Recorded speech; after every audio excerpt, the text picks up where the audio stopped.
সবাইকে স্বাগতম আজকের ভোরের আলো নিউজের সন্ধ্যার সংবাদে। প্রথমেই থাকছে শিরোনাম। আয়নাঘর পরিদর্শনে না থাকায় ভুক্তভোগীদের অনেকের ক্ষোভ। দুবাইয়ে থাকা সম্পদ বিক্রি করে দিচ্ছেন বাংলাদেশিরা। জন্মসূত্রে নাগরিকত্ব নিয়ে ট্রাম্পের সিদ্ধান্তে উদ্বিগ্ন হাজারো অভিবাসী বাবা এবং মা। অপ্রাপ্তবয়স্ককে যৌন হয়রানির ভিডিও ছড়ানোর অভিযোগে রিয়াল ডিফেন্ডারের বিরুদ্ধে তদন্ত। আমি তো লুকাইয়া ছিলাম না।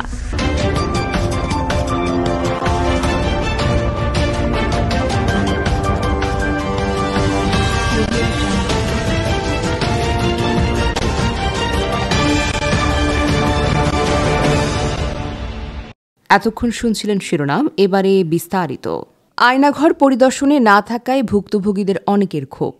সরকার নির্বাচিত কিছু গণমাধ্যম ও ভুক্তভোগীদের সঙ্গে নিয়ে আয়নাঘর নামে পরিচিত গোপন বন্দিশালা পরিদর্শন করেছেন প্রধান উপদেষ্টা অধ্যাপক ড মোহাম্মদ ইউনুস।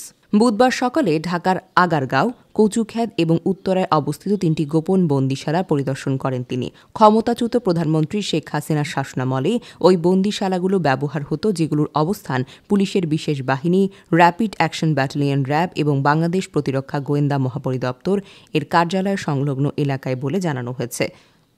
গত 15 বছরে গুমের শিকার ব্যক্তিদেরকে ওইসব বন্দিশালায় আটকে রেখে নির্যাতন করা হতো বলে জানিয়েছেন প্রধান উপদেষ্টা। তথ্য ও সম্প্রচার উপদেষ্টা নাহিদ ইসলাম, যুব ও ক্রীড়া উপদেষ্টা আসিফ মাহমুদ সজীব ভুইয়া নিজেরা যেসব আয়নাঘরে বন্দী ছিলেন সেগুলো তারা চিহ্নিত করেছেন। দুবাইয়ে থাকা অফশোর সম্পদ বিক্রি করে দিচ্ছেন বাংলাদেশিরা। এজন্য সেখান থেকে প্রপার্টি কেনাবেচার ওয়েবসাইটগুলোয় বিজ্ঞাপন দেওয়া হচ্ছে বলে আর্থিক গোয়েন্দা সংস্থা বাংলাদেশ ফাইন্যান্সিয়াল ইন্টেলিজেন্স ইউনিটের তদন্তে উঠে এসেছে। সম্প্রতি জাতীয় রাজস্ব বোর্ডের কেন্দ্রীয় গোয়েন্দা সেলকে সিআইসি বিষয়টি অবহিত করেছে বিএফআইইউ। এ বিষয়ে এনবিআরকে দ্রুত পদক্ষেপ নেওয়ার পরামর্শ দিয়েছে সংস্থাটি। দুবাইয়ে বাংলাদেশিদের সম্পদ বিক্রি করে দেওয়ার বিষয়টিতে দৃষ্টি আকর্ষণ করলে বিএফআইইউ এর প্রধান এএফএম শাহিনুল ইসলাম বলেন, দেশে বিদেশে থাকা বাংলাদেশিদের অপ্রদর্শিত সম্পদ অনুসন্ধানে আমাদের একটি জয়েন্ট ইনভেস্টিগেশন টিম কাজ করছে।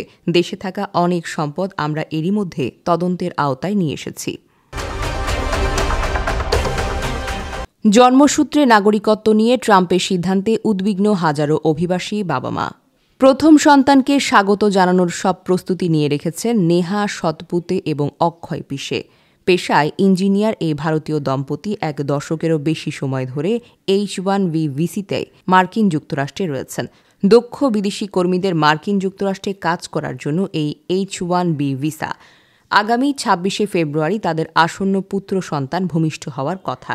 তাদের আশা ছিল মার্কিন নাগরিক হিসেবে জন্মগ্রহণ করবেন তাদের প্রথম সন্তান। একটি বড় প্রযুক্তি সংস্থায় কাজ করেন এই দম্পতি। নতুন অভিভাবকদের জন্য ছুটির নীতি রয়েছে এই প্রযুক্তি সংস্থায়। সেই সমস্ত কিছুকে মাথায় রেখে ধীরে ধীরে ক্যালিফোর্নিয়ার সান জোসেতে নিজেদের জীবন গড়ে তুলেছিলেন তারা। কিন্তু প্রেসিডেন্ট ডোনাল্ড ট্রাম্পের সাম্প্রতিক নির্বাহী আদেশ তাদের স্বপ্নের পথে বাধা হয়ে দাঁড়িয়েছে। মার্কিন যুক্তরাষ্ট্রে কর্মরত অস্থায়ী বিদেশি কর্মীদের জন্মানো সন্তানদের স্বয়ংক্রিয়ভাবে মার্কিন নাগরিকত্ব না দেওয়ার বিষয়ে তিনি আইন করতে চান। গাজীপুরে গুলিবিদ্ধ সাধারণ ছাত্রকে দেখতে হাসপাতালে গিয়েছিলেন গাজীপুর মহানগর বিএনপির সাধারণ সম্পাদক এম মঞ্জুর করিম রনি। গাজীপুরে গুলিবিদ্ধ সাধারণ ছাত্রকে দেখতে হাসপাতালে গিয়েছেন গাজীপুর মহানগর বিএনপির সাধারণ সম্পাদক এম মঞ্জুরুল করিম রনি। সন্ধ্যায় রাজধানীর শেরেবাংলা নগরে জাতীয় অর্থোপেডিক হাসপাতাল ও পুনর্বাসন প্রতিষ্ঠান মোবাশ্বের হোসেনে দেখতে পান। এ সময় তিনি চিকিৎসার খোঁজ খবর নেন। গাজীপুর মহানগর বিএনপির সাধারণ সম্পাদক এম মঞ্জুরুল করিম রনি তার উন্নত চিকিৎসার ব্যবস্থা গ্রহণের কথা বলেন। তার শারীরিক অবস্থা ও পরিবারের খোঁজ খবর নেন এবং তার চিকিৎসার জন্য নগদ অর্থ সহায়তা প্রদান করেন। চিকিৎসায় যেন কোনো ধরনের অবহেলা না থাকে সেই বিষয়গুলো সংশ্লিষ্টদের খেয়াল রাখার নির্দেশ দেন। অপ্রাপ্তবয়স্ককে যৌন হয়রানির ভিডিও ছড়ানোর অভিযোগে রিয়াল ডিফেন্ডারের বিরুদ্ধে তদন্ত। অপ্রাপ্তবয়স্ক এক মেয়ের যৌন হয়রানির ভিডিও ছড়ানোর অভিযোগে তদন্ত শুরু হয়েছিল রিয়াল মাদ্রিদের স্প্যানিশ ডিফেন্ডার রাউল আসেনসিওর বিরুদ্ধে। 21 বছর বয়সী ডিফেন্ডার তার বিরুদ্ধে তদন্তের বন্ধের জন্য আপিল করেছিলেন। স্পেনের আদালত এই আপিল নাকচ করে আসেনসিওর বিরুদ্ধে তদন্ত জারি করেছেন।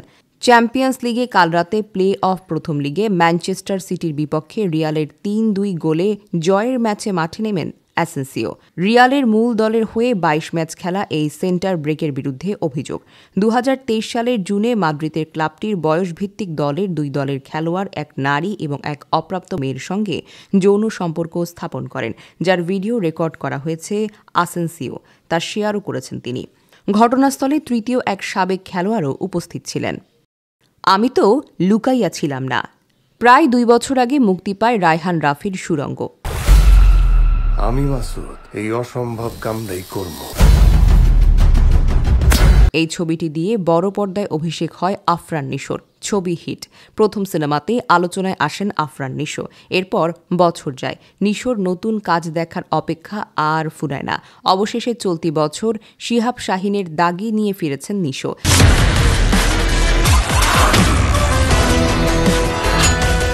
নিশোর কাছে তার প্রথম প্রশ্নটা হলো তার লাপাত্তা থাকা নিয়ে। আমি তো আর লুকাইয়া ছিলাম না, সবার সামনেই ছিলাম। সিনেমা নিয়ে আমার নিজস্ব একটা ভাবনা আছে। পরিকল্পনা যাই হোক না কেন, নির্দিষ্ট সময়ে আমি দর্শকদের সামনে আসতে চাই। সবকিছুই যে আগে থেকে তাদের জানিয়ে দিতে হবে, আমি সেটা বিশ্বাস করি না। স্বভাবসুলভ ভঙ্গিতে বললেন নিশো। জানালেন দাগি ছাড়াও তার আরও একটি কাজ চূড়ান্ত হয়েছে, সেটাও জানাবেন সঠিক সময়। প্রায় ২ যুগের ক্যারিয়ারে প্রচুর টিভি নাটকে কাজ করেছেন তিনি। গত কয়েক বছরে তাকে OTTতে দেখা গিয়েছে রেড রাম, কাইজার, সিন্ডিকেটের মতো প্রকল্পে। হঠাৎ কাজ থেকে বিরতি নিলে কি মানসিকভাবে তার মানিয়ে নিতে সমস্যা হয়? নিশো স্বীকার করলেন তিনি কাজ মিস করেন। লাইক এবং সাবস্ক্রাইব করে ভোরের আলো নিউজের সাথেই থাকুন, এমন সব জানা অজানা আপডেট পেতে।